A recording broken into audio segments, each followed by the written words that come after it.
جی السلام علیکم، کیسے ہیں جی آپ سب دوست؟ ٹھیک ٹھاک ہیں؟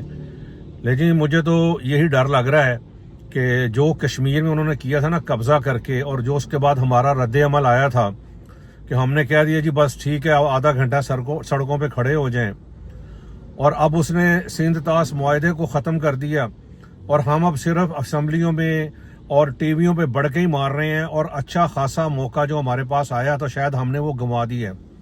وہ اتنا زبردست موقع تھا انڈیا کے اٹیک کے بعد کہ آپ اس وقت جس طرح آپ لوگوں نے اٹیک کیا تھا ان کے اوپر، اپنے مسئلے آپ کے حل ہونے چاہیے تھے، لیکن میرا خیال میں پتہ نہیں ہے کیا کوئی اسکرپٹ تھا یا کیا تھا کہ اس کے بعد جو ہے وہ ساری چیزیں ختم ہو گئی، اور وہی بیانات شروع ہو گئے۔ وہ ادھر سے وہ بیانات دے رہے ہیں ہم نے پاکستان میں یہ کر دیا وہ کر دیا، ادھر سے ہم بیانات دے رہے ہیں وہی مولا جٹ والے کہ یہ کر دیں گے وہ کر دیں گے، کیا کچھ بھی نہیں۔ جب موقع ملا تو چھوڑ دیا۔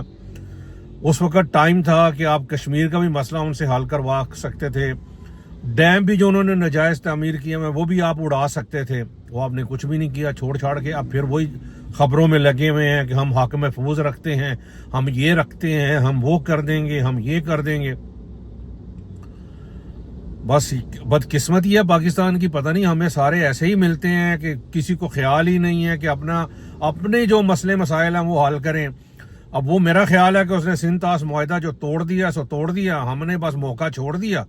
اب اللہ خیر سے اللہ، تو بہرحال اللہ کرے جو میں یہ سوچ رہا ہوں ایسا نہ ہو، کسی طرف یہ لگ جائے، لیکن یہ موقع انہوں نے گوا دیا۔ پرسوں جو ہے رات کو بہت زبردست ٹائم تھا، موقع تھا، وہ ہمارے وزیر دفاع صاحب ہیں، وہ کہتے ہیں جی ہمارے تو ان کی رینج میں 10-12 طیارے اور تھے ہم نے چھوڑ دیے۔ بھائی کیوں چھوڑ دیے؟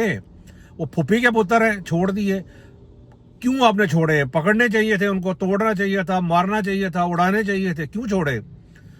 اگر آپ یہ کام کر رہے ہیں تو پھر اس کا مطلب تو یہی ہے کہ اب کیا آپ کو کہہ سکتے ہیں؟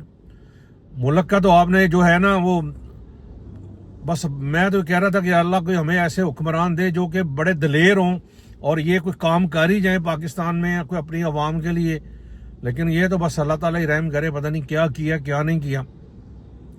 بہرحال یہ ہے کہ سارا یہ بات کرنے کا مقصد یہ ہے کہ مجھے لگ رہا ہے، اللہ کرے میرا یہ خدشہ درست نہ ہو، غلط ہو، کہ انہوں نے موقع گوا دیا، اب یہ نہیں ہو سکے گا دوبارہ۔ اب وہ جو انہوں نے کرنا تھا وہ کر گئے ہیں، وہ اپنی چیزوں میں کامیاب ہو گئے ہیں، ہم رہ گئے ہیں صرف بڑھ کے مارنے کے لیے اور ٹی ویوں پہ آ کے بڑے بڑی باتیں کرنے کے لیے اور ولاگس بنانے کے لیے، بس اسی طرح ہی ہے۔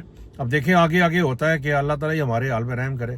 چلیں جی، اس کو سبسکرائب کر دیں، بہت شکریہ، السلام علیکم۔ اس کو شیئر ضرور کریں ذرا پلیز۔